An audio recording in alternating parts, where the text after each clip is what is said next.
Chapter 28. It was Hazel's first full day as a 30-year-old and she was running late. Alex had opened the shop this morning and Hazel wasn't supposed to be in until noon.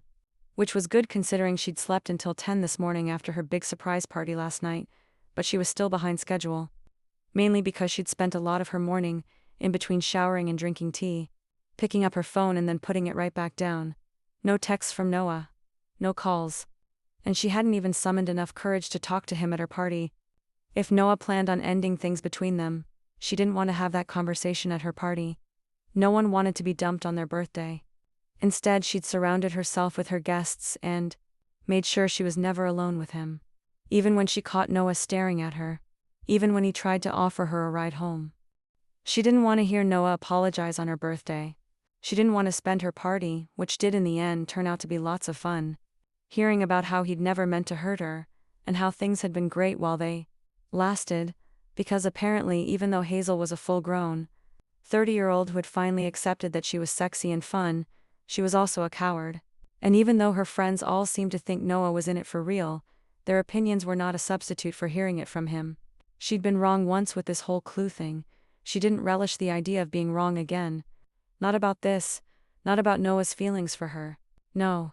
She'd saved all that for today. But she'd spent so much time thinking about it, and worrying about it, and deciding to just call him, and then abruptly deciding never to speak to him again. She was now late for work. Sorry, Alex. I'm here. She hurried through the door and found her second-in-command behind the counter. Don't worry about it. I've got it covered. I said I would be in at 12 and it's nearly past. Hazel, it's fine. I told you didn't even have to come in today. She knew that. Her employees were great. But if she had stayed home, she only would have had longer to stew in her current discomfort over the Noah situation. And she really didn't need any more of that. She paused at the counter, leaning against it with her hip, letting the familiarity of the bookstore seep into her. It was quiet this afternoon, but several customers contentedly browsed the shelves. The front table was decked out in the latest fall reads, and Lindsay had hung the cute fall banners with colorful leaves and sparkly cinnamon buns that Hazel found on Etsy around the shop. The smell of cinnamon sugar lingered in the air. It never quite left, even when they weren't selling the baked goodies, like the scent had seeped into the walls themselves. The low fall sun streaked in through the front window, and Casper, here for a visit, was napping in a sunbeam. Alex smiled at her from their place at the register.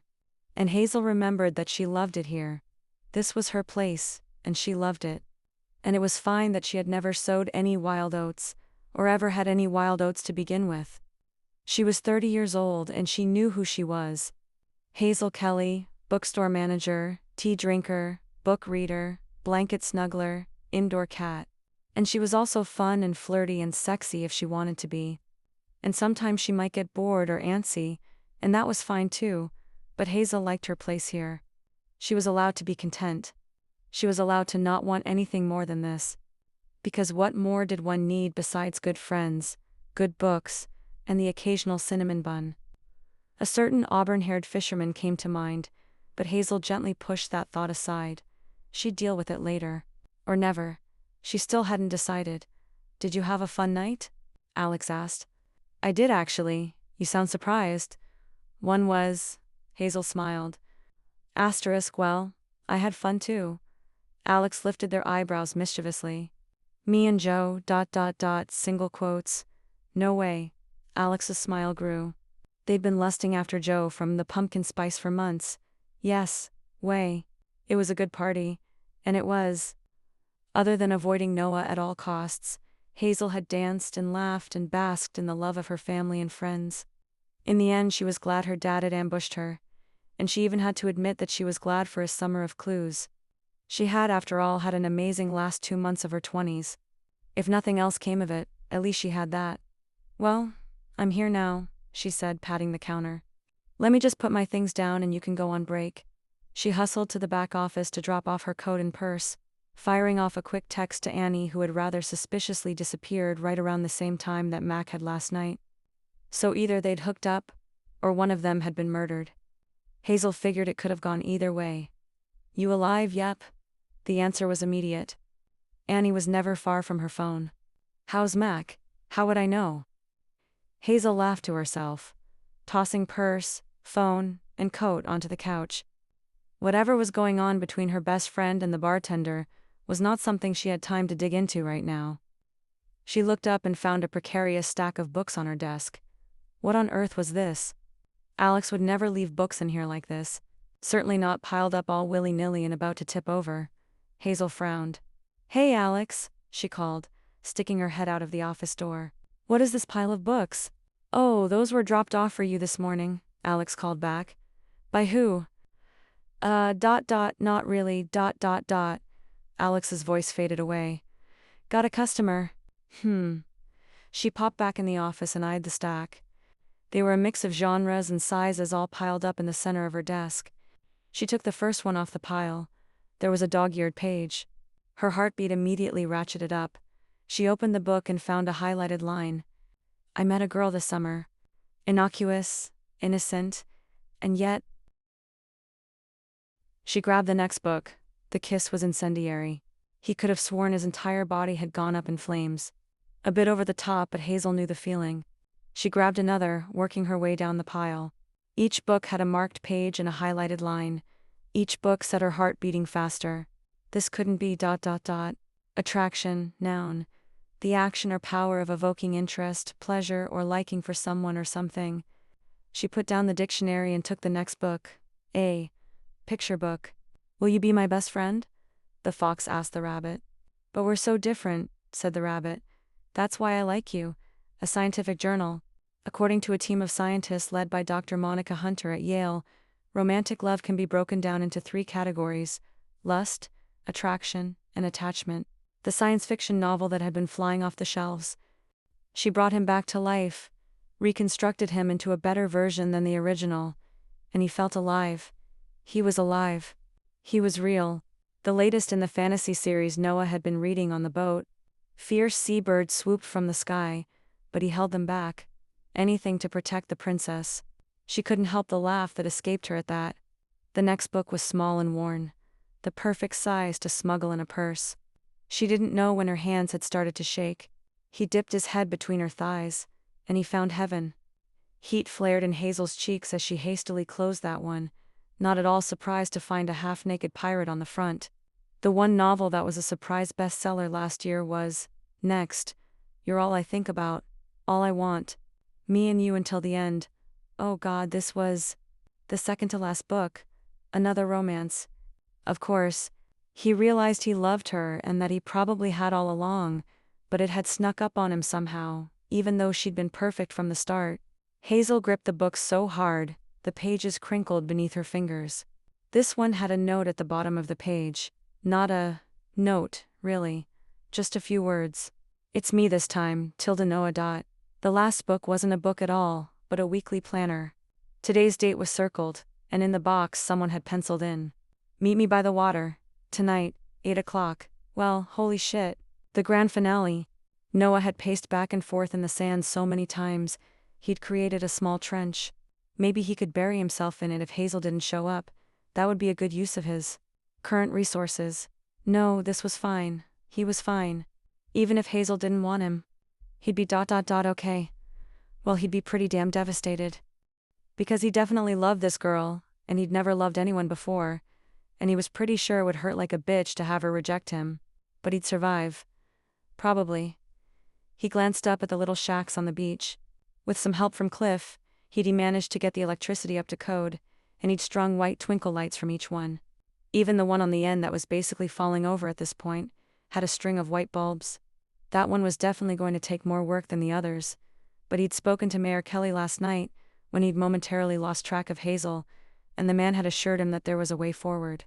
He hadn't been super clear on what that was, but Pete told him he was sure they'd figure it all out.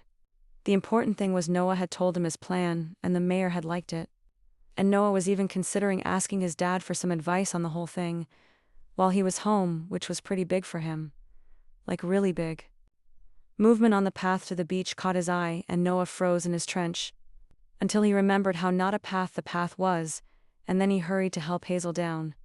"Hey Noah," she said when he got close and his heart stuttered in his chest. She was so damn beautiful, even in the dark, just the shape of her was beautiful. Her curls were loose around her face tonight, and a hesitant smile graced her lips. Hey, he really needed to get better at this again, and fast. Let me help you. It's kinda treacherous. She took his hand and he led her down the jagged pavement to the sand. He wanted to hold on to her, but he wasn't sure if he should, so he didn't pull her back when she untangled her fingers from his. She was looking at the houses, and he was looking at her. I talked to your dad, he blurted out, and she turned toward him, the lights from the houses reflected in her glasses. He wished he could see her better. Why had he chosen this spot? The wind had picked up and Hazel pulled her cardigan further around her, and Noah felt his plan rapidly unraveling. About the houses, and he thinks we can make it work. That's great, Noah. I talked to my dad too. To my whole family, actually. And I think maybe they've forgiven me and I'm going to go home and help out while my sister is on bed rest. But then I'm coming back. I was always going to come back for you, Hayes. I should have said that. I should have said a lot of things. Oh, and you're invited for Thanksgiving. I mean if you want to. I mean if we. Single quotes. He shook his head, trying to straighten out his racing thoughts. I think we should date. I mean, for real, like not for clues or anything. I know I'm a little bit younger than you, but I don't think that matters, and I just think we're good together. Noah, stop. He blinked, Hazel coming back into focus. The wind tugged at her hair and the ends of her sweater. She had her arms wrapped around herself. She was cold. He should get her inside, make her some tea, tuck her in his bed, never let her go. What are you doing? Her question broke through his fevered thoughts. Single quotes. What was he doing? Trying to profess his love for her and apparently screwing it up. Why are you still trying to convince me that you're worth it? Single quotes. Noah swallowed hard. Was that what he was doing? I just wanted you to know I'm working on things. On myself. I want to be. Good for you. She'd stepped closer somehow without him noticing, probably because his brain was spinning in circles and had completely abandoned him on this cold, windy beach. Noah. Yeah. You brought me a giant hat and bug spray. Well, that was just good sense. You won me a giant stuffed penguin. What was she doing? I mean, anyone would have done that. You showed me I was beautiful and sexy, not to mention you literally saved my life. Hazel. Single quotes. Noah. Her voice was serious, stern, like she was not to be argued with right now. You have shown me more care and thought than anyone I've been with before. You are good for me. He shook his head. I was just giving you everything you deserved. You left me secret book messages. Her lips had tipped up in the corner, and he wanted to trace the shape with his tongue.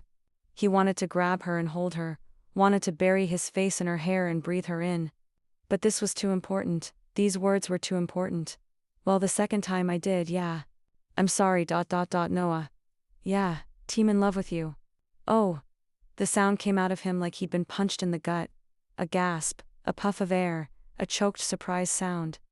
Hazel looked up at him with wide eyes, that small crease between her brows. She had something clutched to her chest. A folder. He didn't care. He only cared about her words. He took her face in his hand, his thumb sweeping across her cheek and his forehead pressed to hers. Thank God. She huffed a laugh, the sound small and sweet. Love you too, Hayes. You do, hell yeah. Of course I do. I have for so long, Hazel, I don't even know when it started. I was prepared to read every damn book in that bookstore just to spend more time with you. She smiled, slow and mischievous, before she captured his mouth with hers. He grabbed her then, wrapping his RMS around her and lifting her clear off the sand. She squeaked in surprise and he licked the sound from her lips. Wait, she said. I brought you something. We're crinkling it. He reluctantly put her down and she thrust the folder she was holding toward him. Here. Thank you. Hazel sighed in exasperation. You didn't even open it. He opened the folder, squinting in the dark. It's everything you need to fill out and file with the town and the state. I think we can bypass a realtor and do a direct sale between you and the town, but you'll need to contact your bank, and I don't think it would be a bad idea to hire a contractor, and definitely an architect for the structural assessments. Obviously, before we put this up for rent, they would need to be inspected. Hayes. Yeah. She stopped, blinking up at him. Thank you, she beamed. You're welcome. But I want you to know I don't really care about these houses. For someone who doesn't care, you sure did a lot of research. No, I just meant that I don't care if you do this or you do fishing tours or bartend at Max or do whatever other plans you might come up with. You don't have to prove anything to me, Noah. He swallowed the unexpected emotion from his throat. Oh.